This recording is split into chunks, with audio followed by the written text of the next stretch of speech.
How to delete Google Lens photos. Hello guys, this is Atticus and welcome back to another tutorial video. In today's video, I'll teach you guys how you can delete Google Lens photos. That is how you can clear Google Lens history. So without any further ado, let's dive right into it. First, you will need to search for Google Lens. That is, open up your Google Lens and then your Google will open up. And on the top right, you will see your account settings. Tap on your account icon on the top right and then you will see manage your Google account option.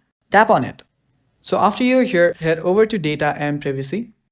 After you're on data and privacy, scroll down till you find your activity section. So scroll down and you'll see my activity right here. Tap on it. After you're on your activity section, scroll down and you'll see filter by date and product. Tap on filter by date and product. Now you can choose the time too if you want to.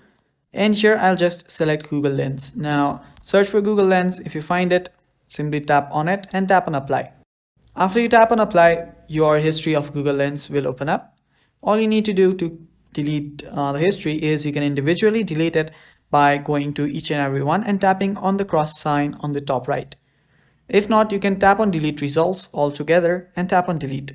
After you do that, your Google Lens history will get deleted, and that is how you do it. And thanks for watching. Stay tuned for more and bye bye. Take care.